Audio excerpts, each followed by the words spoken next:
Charlie Watts, the self-effacing and unshakable Rolling Stones drummer who helped anchor one of rock's greatest rhythm sections and used his day job to support his enduring love of jazz, has died, according to his publicist. He was 80.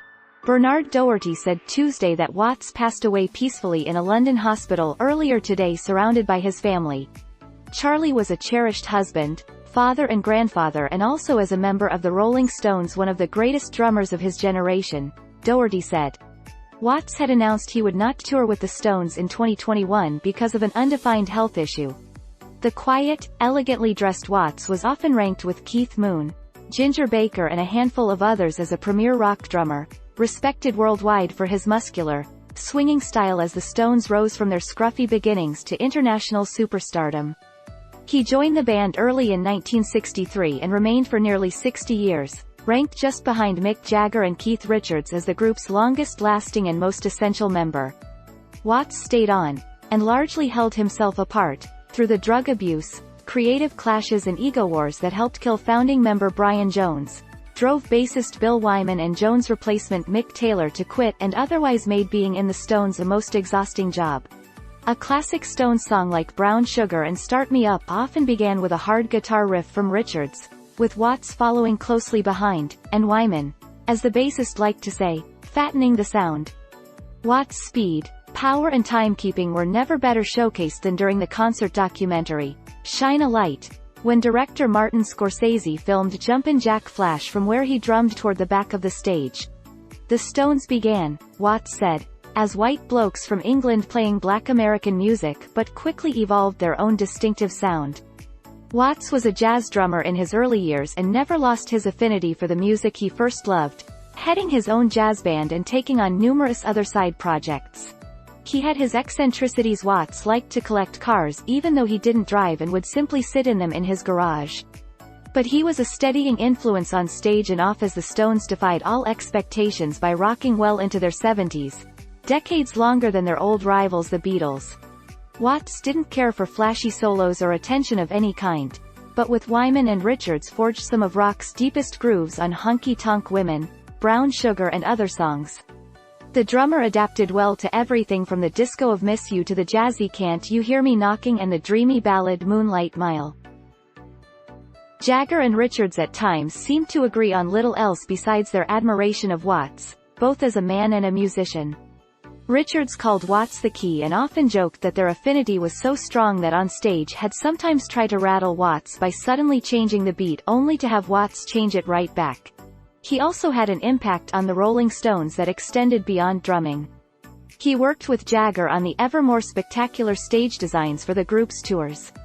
He also provided illustrations for the back cover of the acclaimed 1967 album Between the Buttons and inadvertently gave the record its title. When he asked Stones manager Andrew Oldham what the album would be called, Oldham responded Between the Buttons, meaning undecided. Watts thought that Between the Buttons was the actual name and included it in his artwork. To the world, he was a rock star. But Watts often said that the actual experience was draining and unpleasant, and even frightening. Girls chasing you down the street, screaming horrible. I hated it, he told the Guardian newspaper in an interview.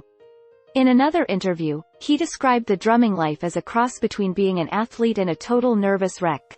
Watts found refuge from the rock life, marrying Shirley Ann Shepherd in 1964 and having a daughter, Serafina, soon after.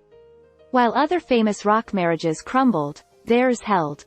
Jagger and Richards could only envy their bandmates' indifference to stardom and relative contentment in his private life, which included happily tending horses on a rural estate in Devon, England. Author Philip Norman, who has written extensively about the Rolling Stones, said Watts lived in constant hope of being allowed to catch the next plane home. On tour, he made a point of drawing each hotel room he stayed in, a way of marking time until he could return to his family. He said little about playing the same songs for more than 40 years as the Stones recycled their classics. But he did branch out far beyond Satisfaction and Jumpin' Jack Flash by assembling and performing with jazz bands in the second half of his career. Charles Robert Watts, son of a truck driver and a homemaker, was born in Neasden, London, on June 2, 1941. From childhood, he was passionate about music, jazz in particular. He fell in love with the drums after hearing Chico Hamilton, and taught himself to play by listening to records by Johnny Dodds, Charlie Parker, Duke Ellington and other jazz giants. He worked for a London advertising firm after he attended London's Harrow Art College and played drums in his spare time. London was home to a blues and jazz revival in the early 1960s, with Jagger, Richards and Eric Clapton among the future superstars getting their start. Watts' career took off after he played with Alexis Korner's Blues Incorporated, for whom Jagger also performed, and was encouraged by Korner to join the Stones. Watts wasn't a rock music fan at first and remembered being guided by Richards and Brian Jones as he absorbed blues and rock records, notably the music of bluesman Jimmy Reed. He said the band could trace its roots to a brief period when he had lost his job and shared an apartment with Jagger and Richards because he could live there rent-free. "Keith Richards taught me rock and roll," Watts said. "We'd have nothing to do all day and we'd play these records over and over again. I learned to love Muddy Waters. Keith turned me on to how good Elvis Presley was, and I'd always hated Elvis up till then." Watts was the final man to join the Stones. The band had searched for months to find a permanent drummer and feared Watts was too accomplished for them.